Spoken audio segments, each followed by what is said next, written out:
सभी को नमस्कार। दीपावली की हार्दिक शुभकामना। दीपावली का पर्व शुरू हो चुका है। ये 5-6 दिन का पर्व दीपावली का पूरे भारतवर्ष में और भारतवर्ष के बाहर भी जहाँ जहाँ हमारे हिंदुस्तानी बसे हुए हैं और उनके साथ विदेशी भी जिन लोगों को इसका परिचय है, जो इन उत्सवों से परिचित है, वो सभी इस उत्सव को मनाते हैं। ये दीपों का पर्व है, दीपों का उत्सव मनाने का पर्व है। दीप हमारे भारतीय शास्त्र में ज्ञान का प्रतीक माना गया है।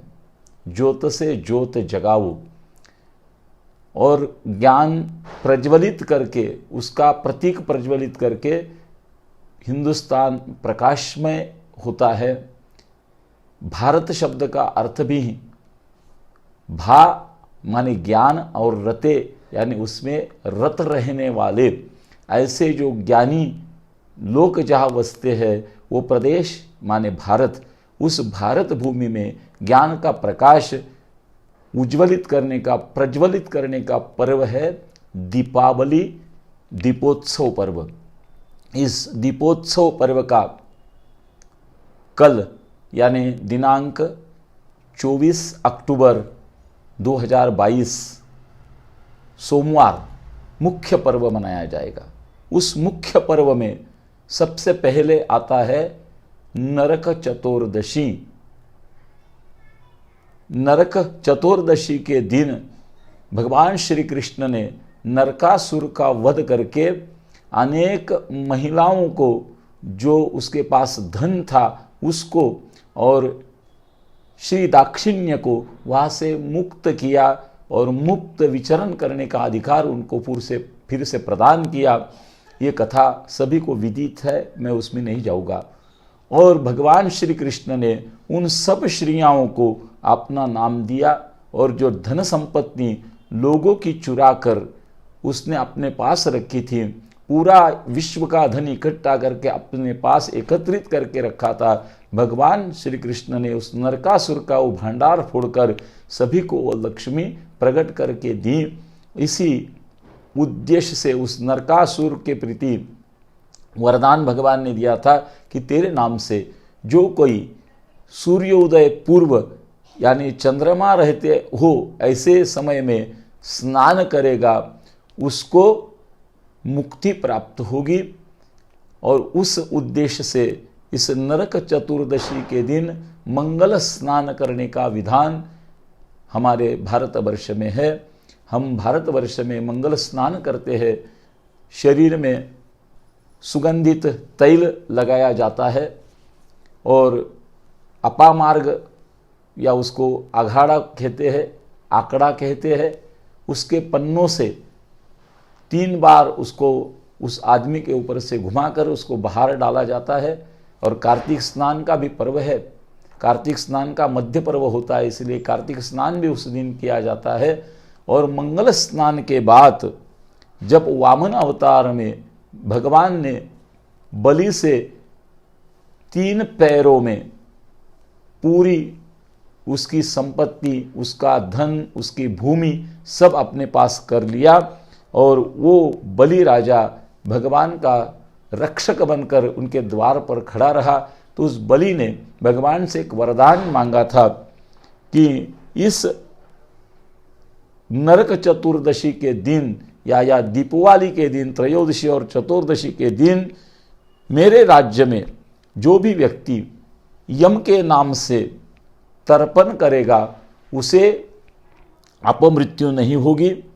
और आपको मैं मांगता हूँ कि जिस घर में लक्ष्मी की पूजा होगी उसके घर लक्ष्मी का वास रहेगा। ऐसा वरदान बलि ने भगवान वामन से मांगा था और वामन ने तथास्तु कहकर उसको प्रतिसाद दिया था, वो वरदान उनको प्रदान किया था। स्नान के पश्चात एक पात्र, तांबे का पात्र, आचमनी, पवालू, लोटा, ये सब लेकर आप बैठिए।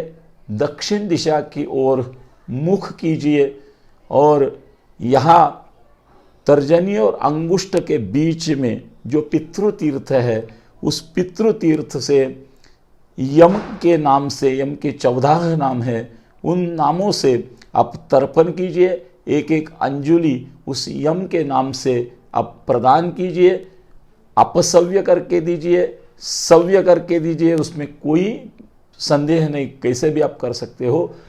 और ये जीवित पितृ यानी जिसके माता पिता जीवित है वो भी ये तर्पण कर सकता है।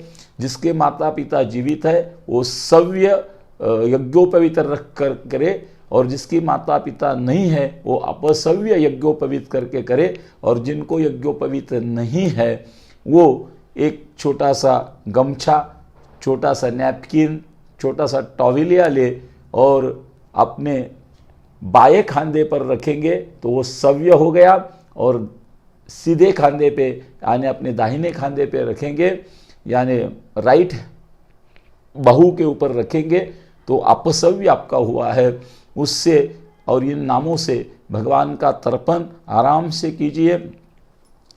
3 बार या 1 बार उसका उच्चारण आप कर सकते हैं। मैं उन नामों का उच्चारण करता हूँ, आप भी धीरे धीरे उसके साथ उच्चारण करते हुए ये तर्पण कीजिए और नरक चतुर्दशी का पर्व मनाइए। ये तीसरा दिन दीपोत्सव का है। इस हाथ से और इन दोनों अंगुली के बीच में से एक एक अंजुलि आपको यम के नाम से समर्पण करना है।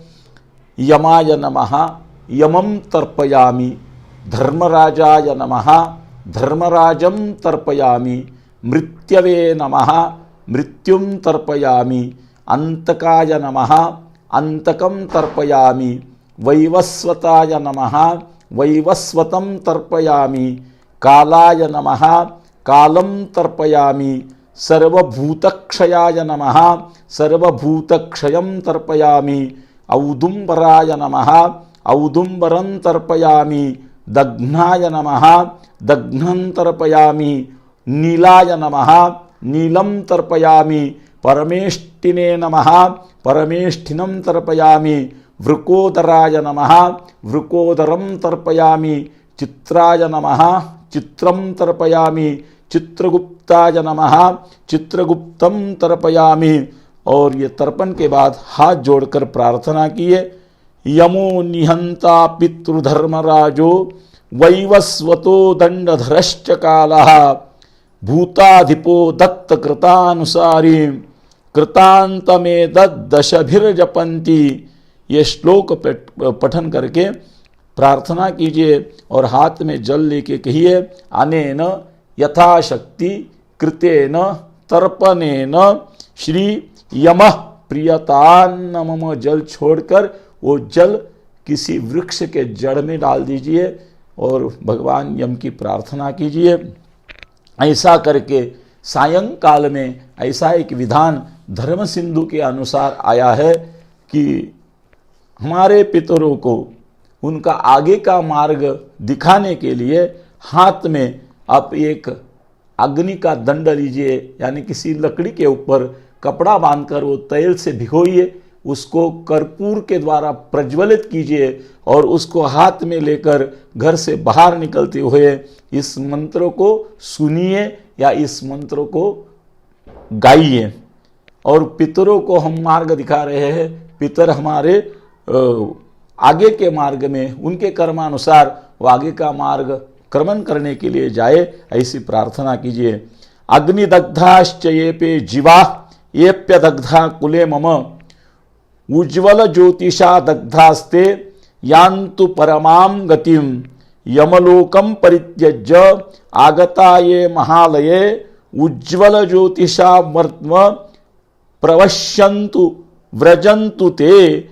ऐसा मंत्र कहकर अंदर आइए, अपने हाथ पैर धोइए और नक्त भोजन यानी रात्रि का भोजन उस दिन कीजिए। रात्रि का भोजन प्रशस्त कहा गया है, रात्रि में उस दिन भोजन कीजिए और ये नरक चतुर्दशी का पर्व ऐसे आनंद से मनाइए। और उसके बाद हम दूसरा ही एक वीडियो लेकर आपके सामने आ रहे हैं। आपको अगर ये पसंद आया है तो उसको लाइक कीजिए,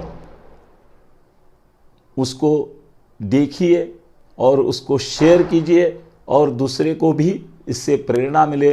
जो भी इसके लिए आप कर सकते हो कीजिए। नमस्कार।